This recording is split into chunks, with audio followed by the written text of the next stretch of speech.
some businesses, albeit a few, are so incredibly good at shattering the boundaries of what you once thought was possible. One such example of a business like that has to undoubtedly be the wackily named yet little-known Pinduoduo. Now, I couldn't blame you if you hadn't heard of Pinduoduo until now. Honestly speaking, nor had I, until its name suddenly popped up on a newspaper I was reading, whilst sipping my afternoon tea in the other hand. Remarkably, the enterprise has propelled its CEO, Colin Huang, to take the title as the third richest man in China, behind only the fathers of Tencent and Alibaba, namely Ma Hoteng and Jack Ma. Born as recently as 2015, the humble startup's growth took it from $0 on day one to $15 billion in grossed merchandise value only 2 years later. Today, its market cap stands at a staggering $100 billion. In other words, it grew faster than even eBay and arch rivals JD.com and Taobao. As of today, despite the chaos unleashed by the pandemic, Pinduoduo claims to receive over 65 million orders every day. Hint, the Chinese population is over 1 billion. It begs the question, however, what even is Pinduoduo? What's their business model?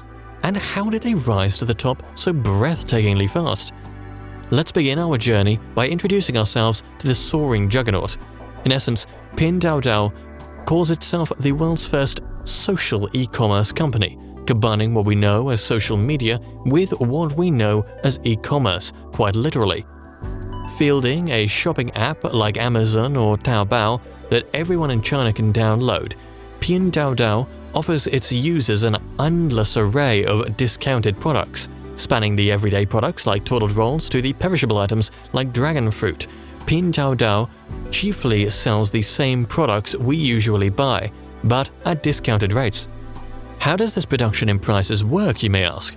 In short, it achieves this by amalgamating a group of buyers on its e-commerce app to split the cost of a large purchase between them. For example, let's imagine that 5 Chinese homemakers from Sichuan province wish to refill their stock of tissue rolls. Since all of them know each other and are connected via social media platforms like WeChat, they can bundle themselves together as a single buyer. And the more buyers they can bundle together, the larger the discount they can claim. This creates a sense of anticipation and excitement, making it resemble a multiplayer game you'd play with friends. In fact, this is exactly what the designers intended, as we shall explore further later. So back to the 5 homemakers. Let's say they've stumbled into a deal of 100 tissue rolls, priced cheaper than the price of 100 individual rolls due to the economies of scale effect. The next step for the buyers then would be to purchase the box of toilet rolls as a collective, split the cost between them, and then divide the product between them in equal proportions once they've received the delivery. By the end, each of the 5 homemakers has 20 tissue rolls, but purchased at a smaller cost than if each of them had purchased a package of 20 tissue rolls as lone buyers. 5 homemakers save money, Pinduoduo makes a buck, and so does the original supplier. In short, everyone wins. With the help of the app, bulk manufacturers of products can post their items to the large user base of Pinduoduo, who will then stumble across it and buy it directly from the manufacturer. This cuts all the middlemen and makes the transaction another level cheaper. Effectively, what Pinduoduo has done then is to combine the power of group purchasing, also known as syndicalism, with buying at economies of scale. That, my friends, is the first secret to Pinduoduo's monumental success, distinguishing the uniqueness of its value proposition against rivals like Taobao and JD.com.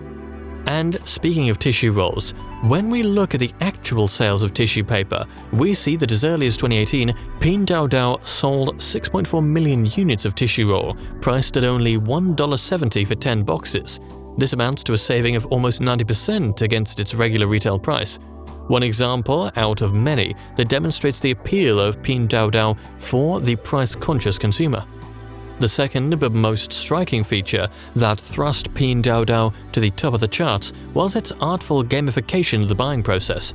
By making the process exciting and marginally addictive, the buyers return to the app on a continuous basis to bag another dopamine-flooded purchase.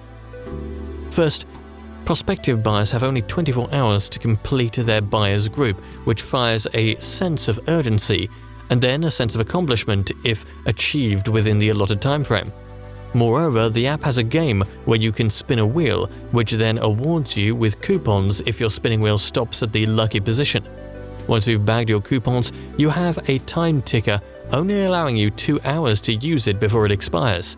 Once again, the urgency nerves are triggered and a user ends up making a purchase before they lose the voucher.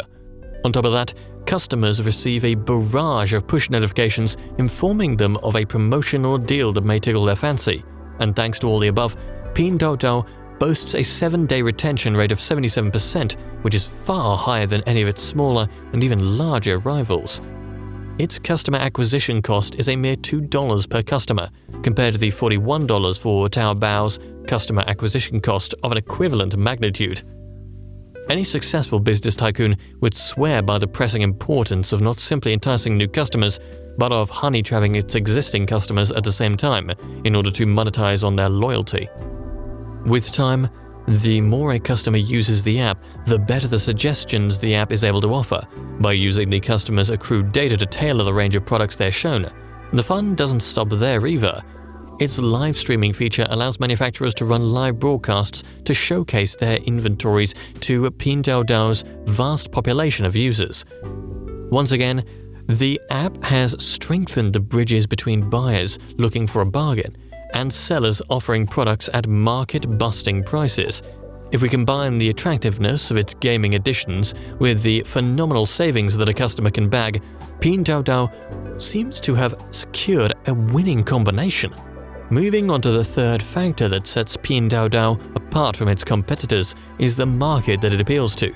See, Pinduoduo isn't yet another shopping platform designed for China's upper middle classes living in its sprawling cities. For once, Pinduoduo appeals to the largely forgotten lower middle and working class families in China. People from this demographic usually earn scanty incomes relative to their upper middle class counterparts and usually live in the smaller cities situated in the inner provinces of China. Their preferences do not converge around premium branded handbags as much as they center around everyday household products at budget-friendly rates. Pinduoduo's business model is optimally targeted towards this market, partly explaining how it's managed to gather over 500 million users in such a small space of time, which, by the way, is larger than the combined population of the entire European continent. Summing up, Pinduoduo's winning 3-step formula in achieving its remarkable results can be described as selling everyday items at rock-bottom prices on a sociable and entertaining platform to a market that's on the hunt for unbeatable bargains. And just like that, the market's been disrupted and the money is flooding through. So, given that Pinduoduo has successfully broken through China's hyper-competitive e-commerce market, grown faster than any of its competitors, and is able to attract users at a fraction of its rival's price, you may wonder, how well has it performed on the stock market? Has it broken the books and sent rivals tumbling down, as implied by its breakneck growth? Well, sort of, but that's not the full story.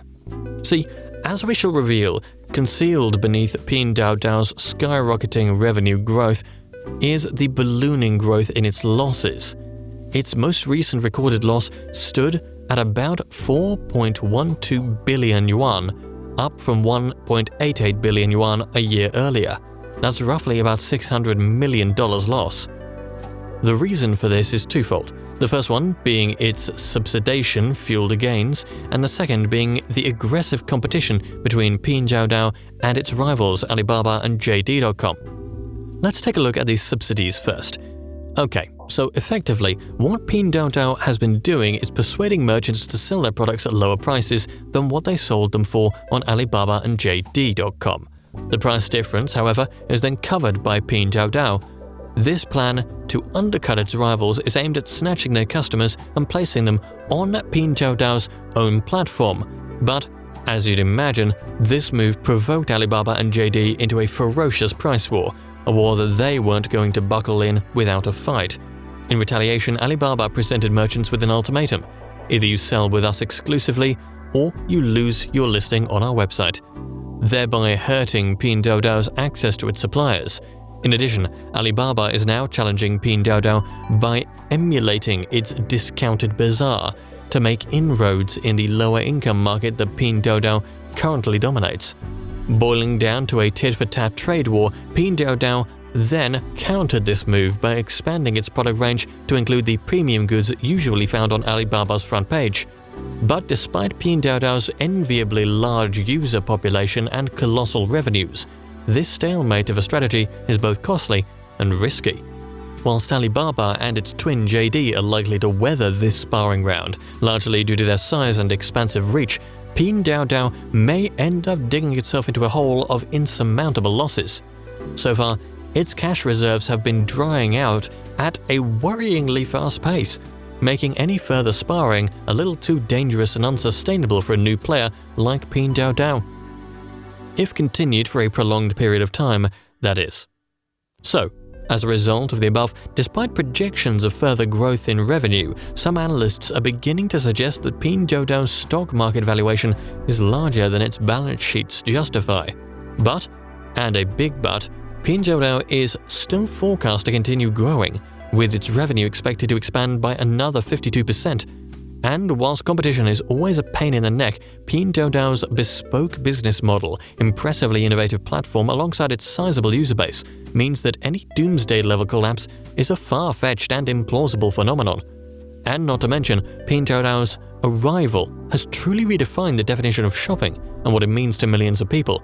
Sat in the comfort of their homes, hundreds of millions of people can hunt for bargains on a fingertip, or with the company of their friends alongside some thrilling arcade games. When I began this video by claiming how some players seem so amazingly skilled at redrawing the boundaries of what's possible, I hope that my selection of 3 Chinese syllables, Pinduoduo, makes a lot more sense now. Being a pioneer in the social e-commerce realm, championing innovation and originality, Pinduoduo is poised to maintain its singularly unique flavor within the Chinese market, and very deservingly so. So, do you think you'll be inclined to try Pinduoduo out with your friends at the park or library should they expand to your home market? And do you think their business model will work well in your country?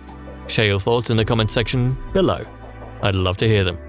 If you've enjoyed this video, please consider giving this video a thumbs up and subscribing. Thank you all for watching. I will see you soon, continuing to share great business stories past and present, and whatever else happens in the business world. So thank you all, and have an excellent rest of your day.